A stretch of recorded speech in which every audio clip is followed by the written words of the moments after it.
Hi everyone, I'm Alice. I'm a psychology intern with Intercommunity Action, and I wanted to talk to you a little bit about sleep.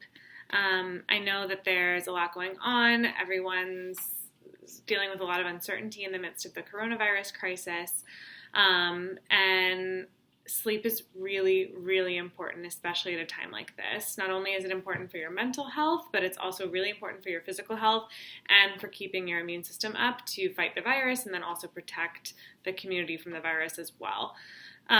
So I also just want to validate that I know a lot of people are struggling. It can be really unsettling. There's a lot of uncertainty, a lot of anxiety. And then not only that, but a lot of people's routines are totally upended at this point, and when our routines get upended, our sleep can also get totally messed up. And so it's really important to think about ways to make sure that you're getting the sleep you need.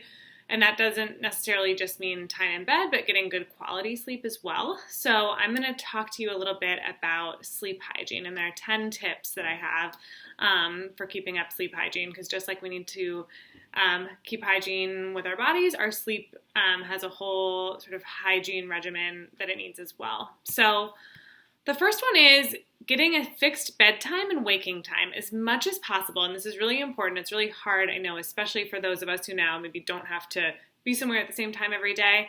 But as much as you can, if you can try to go to bed at the same time every night and wake up at the same time every morning, that's really going to help you to help your body sort of get in a rhythm, help your energy levels stabilize. And if you can, try to make that bedtime, between 10 and 11 if you can, and waking time sort of 8 or 9, but try to make sure that whatever those times are, some of you work at night, so that might not be possible, but just trying to make them as consistent as possible. Another big pointer is if you're in the habit of taking naps during the day, that can sometimes mess up your sleep. For some people, it's okay, but the important thing is make sure that you're not sleeping for more than 45 minutes during the day, or that can really make it harder to fall asleep at night or get your schedule kind of out of whack. And some research shows that actually like a 15 to 20 minute little power nap is the most effective if you are going to nap. Another tip is to avoid alcohol before bed if you can, and also avoid nicotine. So alcohol can really impact your sleep, and then smoking can sort of activate your body in a way that will make it harder to fall asleep.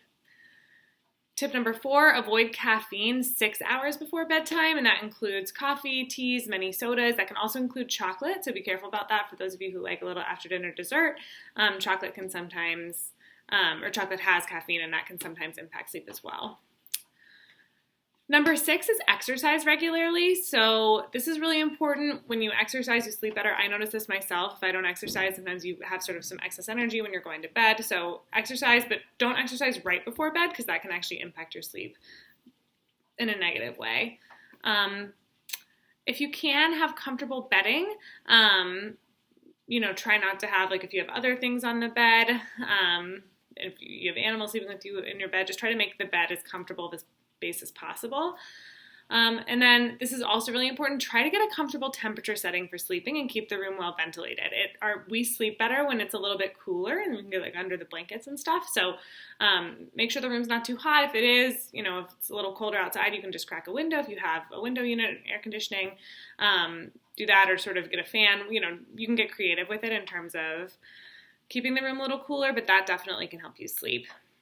Another thing is to block out distracting noise as much as possible. So a lot of phones, if you have a smartphone, some of those smartphones will have apps that have like a white noise machine, and that can be really helpful, especially if your bedroom maybe isn't like it's noisy outside, or you're living in a household that can get noisy. Having a white noise machine that just sort of is on by your bed, and these apps are free. There are definitely free ones out there, can really help in terms of keeping down the noise, and then eliminate as much light as possible too. So if you have blackout curtains, that's ideal.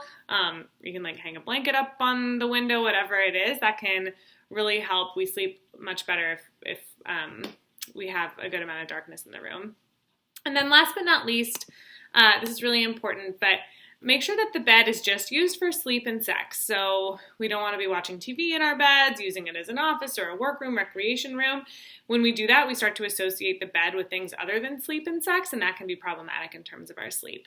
So I know that this is really stressful for everybody, and maybe this sort of seems like not the most important thing, but I can't stress to you how important it is to take care of yourself right now, and make sure that you're keeping your mental and physical health a top priority. So hopefully these tips help, and I hope you guys are staying safe, and maybe this will help you get some slightly better sleep.